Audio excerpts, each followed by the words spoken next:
Welcome to Français facile, Easy French. Activez la fonction de traduction pour une meilleure compréhension de l'histoire. Bienvenue à nouveau sur notre chaîne. Aujourd'hui, je souhaite vous poser une question très simple, mais fondamentale pour votre apprentissage. Pourquoi pouvez-vous comprendre le français, mais ne parvenez-vous toujours pas à le parler ? C'est une situation que nous connaissons tous. Vous regardez des vidéos, vous apprenez de nouveaux mots, vous étudiez encore et encore les règles de grammaire. Pourtant, au moment de parler, tout s'arrête. Votre esprit devient vide. Votre confiance disparaît instantanément. Et vous finissez par vous dire que le français n'est peut-être pas fait pour vous. Mais écoutez-moi attentivement. Ce n'est pas votre problème. Vous n'êtes pas faible en langue. Vous n'avez simplement pas encore adopté la bonne méthode. Aujourd'hui, je vais vous montrer une méthode simple, étape par étape, pour commencer à parler français en partant de zéro, jusqu'à obtenir une confiance totale. Nous allons utiliser une pratique réelle, des habitudes concrètes et de petits pas quotidiens qui fonctionnent vraiment. Ne sautez aucune partie de cette vidéo. Si vous suivez ces étapes, vous n'allez pas seulement étudier le français, vous allez enfin commencer à le parler pour de bon. Leçon 1. Commencez par un parler simple. N'attendez pas d'être parfait. La plupart des gens commettent une erreur monumentale lorsqu'ils commencent à apprendre le français. Ils attendent. Ils attendent de maîtriser parfaitement la grammaire. Ils attendent d'avoir une confiance absolue. Ils attendent le moment idéal. Ils se disent « Je parlerai quand mon français sera excellent ». Mais cette logique est justement le plus grand obstacle à votre réussite. C'est le vrai problème. Quand vous attendez la perfection, vous ne commencez jamais. Et quand vous ne commencez pas, vous ne progressez pas. Cela crée un cercle vicieux.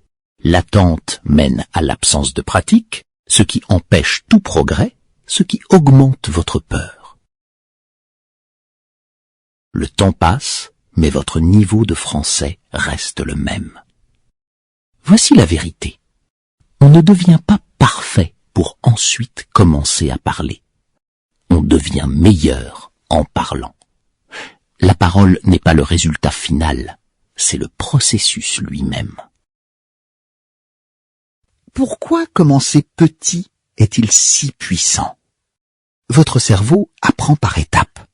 Si vous essayez de construire de grandes phrases complexes, vous vous sentez confus et nerveux. Mais quand vous prononcez des phrases simples, votre esprit se détend et votre confiance grandit. Prenons l'exemple d'Emma. Elle comprenait très bien le français. Elle regardait des films et écoutait des podcasts quotidiennement. Pourtant, elle ne parlait jamais. Pourquoi ? Parce qu'elle pensait que son français n'était pas assez parfait. Un jour, son professeur lui a donné une tâche très simple. Dire une seule phrase. Juste une. Emma était nerveuse, mais elle a dit lentement « J'apprends le français ». C'était son premier pas. Le lendemain, elle a dit 2 phrases, puis 3.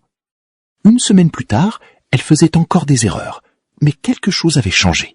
Elle n'était plus silencieuse. C'était là son véritable progrès.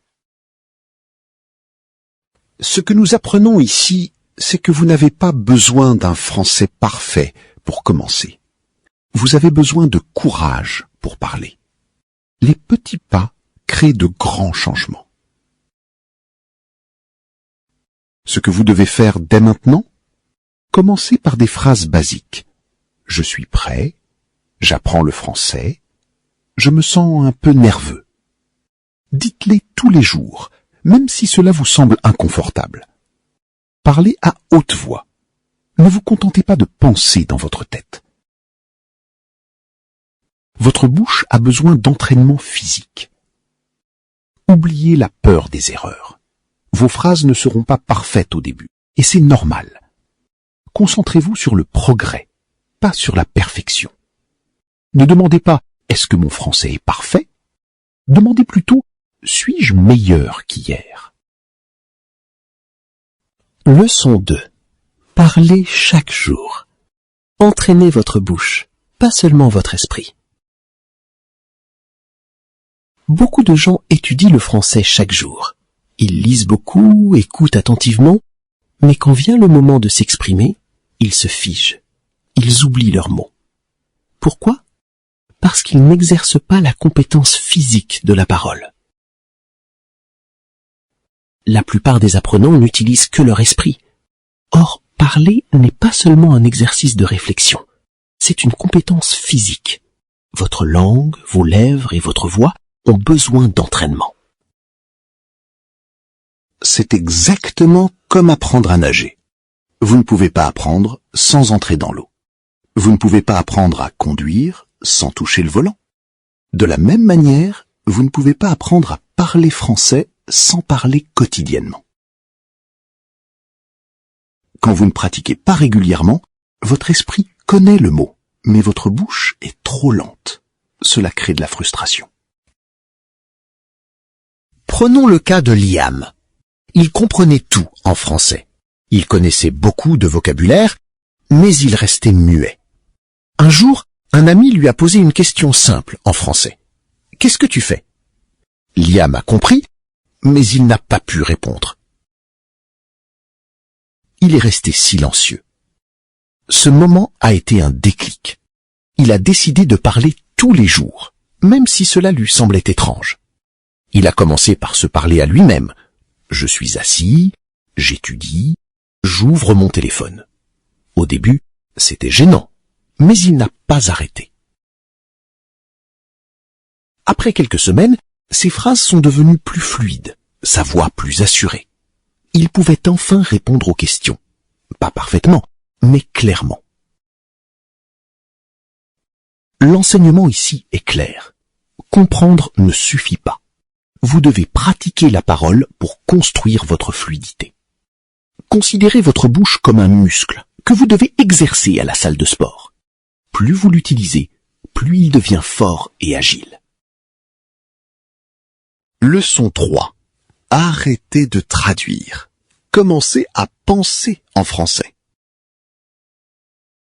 C'est l'un des plus grands secrets de la fluidité. La plupart des étudiants font une traduction constante dans leur tête. Ils entendent du français, le traduisent dans leur langue maternelle, préparent une réponse dans leur langue, puis essayent de la traduire en français. Ce processus est trop long et épuisant. C'est pour cela que vous vous sentez bloqué. Le cerveau fonctionne mieux quand il connecte directement une idée à un mot français. Imaginons Chloé. Elle traduisait tout. Un jour, elle a voulu dire une phrase simple, mais elle est restée coincée au milieu de sa réflexion. Elle était frustrée. Puis, elle a appris une idée nouvelle. Arrêtez de traduire et commencez à penser directement en français.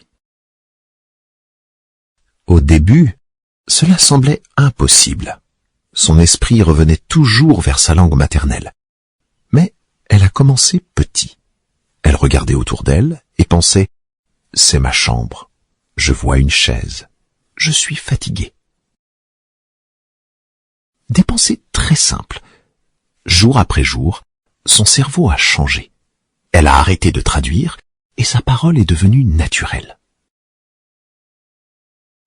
Pour réussir cela, ne cherchez pas à faire des phrases compliquées. Utilisez vos actions quotidiennes. Quand vous mangez, pensez « je mange ». Quand vous ouvrez une porte, pensez « j'ouvre la porte ». Votre cerveau va ainsi connecter le français à la vie réelle et non à une traduction abstraite. Posez-vous des questions simples. Qu'est-ce que je fais ? Où vais-je ? Ne vous souciez pas de la grammaire au début. L'objectif est la vitesse de connexion mentale. Leçon 4. Écoutez et copiez. Entraînez vos oreilles et votre voix ensemble. Maintenant que vous parlez et pensez en français, il existe une étape encore plus puissante. l'écoute est l'imitation du français réel. Beaucoup d'apprenants parlent, mais leurs phrases ne semblent pas naturelles, ou leur prononciation n'est pas claire. Pourquoi ? Parce qu'ils n'écoutent pas assez de français authentique. Vous ne pouvez pas parler un français naturel si vous n'en entendez pas. Votre cerveau apprend une langue d'abord par l'oreille. C'est ainsi que vous avez appris votre langue maternelle. Vous avez écouté, puis copié, puis parlé. En écoutant attentivement, vous apprenez comment les mots sont prononcés, comment les phrases s'enchaînent et quel est le rythme de la langue. Mais écouter ne suffit pas. Vous devez copier ce que vous entendez. C'est ce qu'on appelle la technique du shadowing. Oliver pratiquait tous les jours, mais on ne le comprenait pas bien. Il a alors commencé à écouter de courts audios, une phrase à la fois. Il mettait en pause et répétait exactement ce qu'il entendait. Les mêmes sons, le même ton, la même émotion. Petit à petit, sa prononciation s'est améliorée et il est devenu beaucoup plus clair. Commencez par des audios courts et simples. Écoutez une phrase, faites une pause et répétez-la à voix haute. Essayez de ressembler le plus possible au locuteur. Faites-en une habitude de 10 à 15 minutes par jour. Si vos oreilles comprennent clairement, votre bouche finira par parler clairement. Leçon 5. Apprenez des expressions, pas seulement des mots isolés. La plupart des étudiants se concentrent sur des mots seuls. Aller, manger, penser. Mais quand ils essayent de parler, ils construisent leurs phrases mot à mot, ce qui est très lent et laborieux. Les locuteurs fluides ne pensent pas en mots isolés. Ils pensent en blocs de phrases ou expressions. Une expression est un groupe de mots que l'on utilise souvent ensemble. Par exemple, au lieu d'apprendre juste faim, apprenez j'ai faim. Au lieu de marcher, apprenez je vais au marché. Ces structures sont prêtes à l'emploi. Elles vous permettent de parler plus vite et de paraître plus naturel. Prenons Ava. Elle connaissait beaucoup de vocabulaire, mais elle disait « Moi, allez marcher maintenant ». Ce n'était pas fluide. Elle a commencé à apprendre des phrases complètes. « Je vais au marché »,« Je voudrais manger quelque chose ». Très vite, son cerveau a utilisé ces blocs automatiquement. Elle n'avait plus besoin de réfléchir à chaque mot. Apprenez les expressions dont vous avez besoin pour votre vie quotidienne. Répétez-les jusqu'à ce qu'elles deviennent automatiques. Au lieu de mémoriser une liste de 50 mots, apprenez 10 expressions utiles.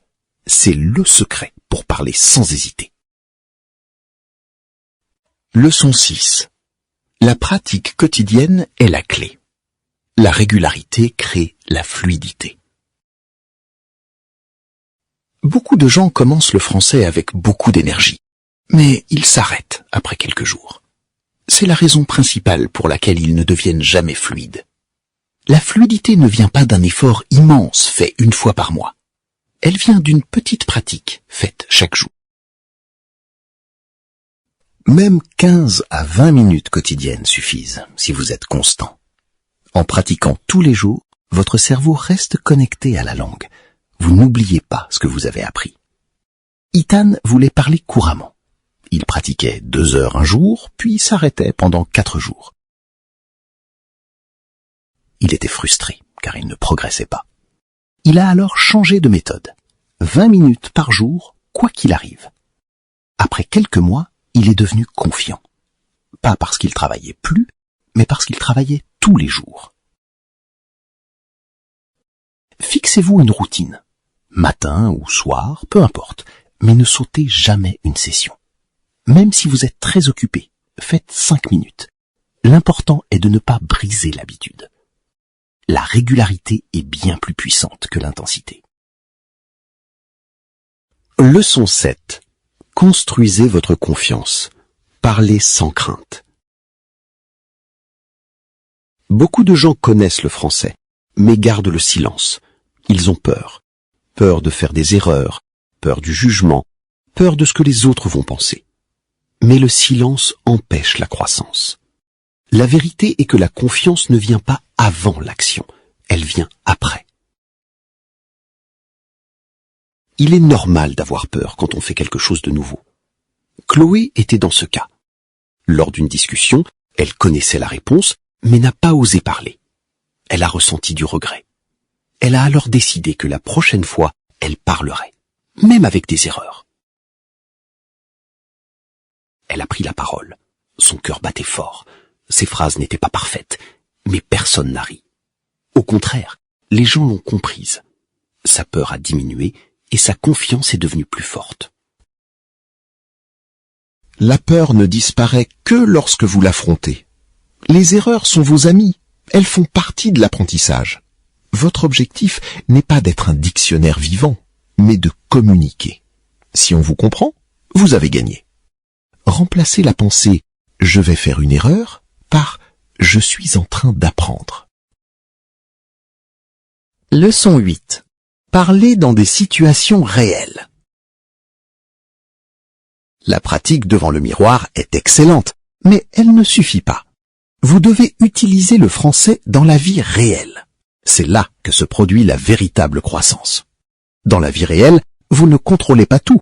Votre cerveau doit réagir vite, ce qui développe des réflexes de communication indispensables.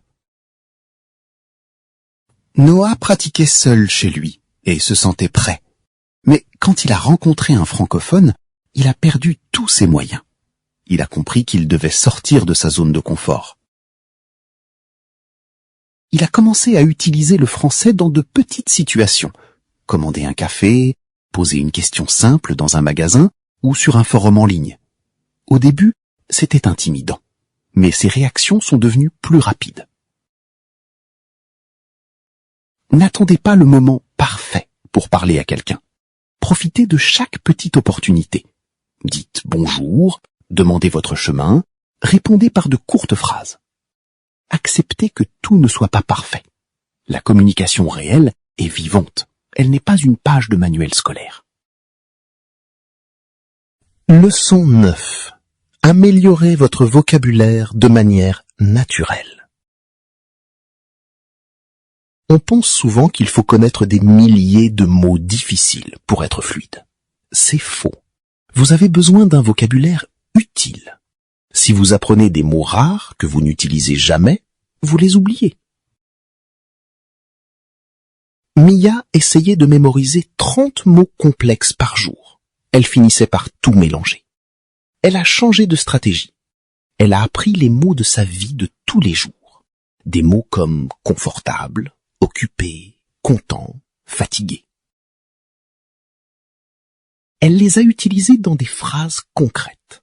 Très vite, ces mots sont devenus naturels pour elle. Apprenez les mots en contexte, jamais seul. Ne retenez pas juste le mot heureux, retenez « je suis très heureux aujourd'hui ». Concentrez-vous sur les 500 mots les plus fréquents. Ils couvrent 80% des conversations quotidiennes. Soyez intelligent dans votre apprentissage. La qualité de l'usage compte plus que la quantité de mots mémorisés. Leçon 10. Ne vous arrêtez jamais. Faites du français une partie de votre vie. L'apprentissage d'une langue n'est pas une destination que l'on atteint. C'est un voyage continu. Beaucoup d'apprenants progressent, puis s'arrêtent en pensant qu'ils en savent assez. Mais le français est une compétence qui s'entretient. Si vous arrêtez de l'utiliser, vous commencerez à le perdre. Faites du français une habitude de vie, pas une tâche scolaire. Lucas avait atteint un bon niveau, puis il a arrêté de pratiquer. Quelques semaines plus tard, il se sentait lent et hésitant. Il a compris que le français devait être intégré à son quotidien. Il a commencé à écouter la radio française en cuisinant, à suivre des créateurs de contenu français sur les réseaux sociaux. Ce n'était plus un effort, c'était un style de vie. Ne voyez pas le français comme un sujet d'étude. Voyez-le comme un outil pour vivre. Prenez du plaisir dans le processus. Lisez des choses qui vous intéressent. Parlez de sujets qui vous passionnent. Si vous restez connecté à la langue chaque jour, même un petit peu, vous resterez fluide pour toujours. Maintenant, arrêtez-vous un instant. Réfléchissez à votre propre parcours. Combien de fois avez-vous essayé d'apprendre, mais avez-vous abandonné en cours de route? Combien de fois la peur vous a-t-elle empêché de parler? Mais maintenant, vous connaissez la vérité. Vous n'avez pas besoin d'un français parfait. Vous n'avez pas besoin d'un immense dictionnaire dans votre tête. Vous avez juste besoin de commencer, d'être régulier et de ne jamais abandonner. Étape par étape, jour après jour, vous pouvez tout changer. Ne retournez pas à vos vieilles habitudes passives. Parlez aujourd'hui. Pratiquez aujourd'hui. Pensez en français aujourd'hui.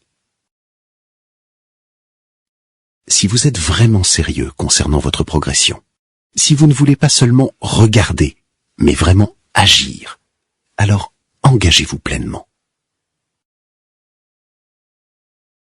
Le français est une langue magnifique, pleine de nuances et de culture.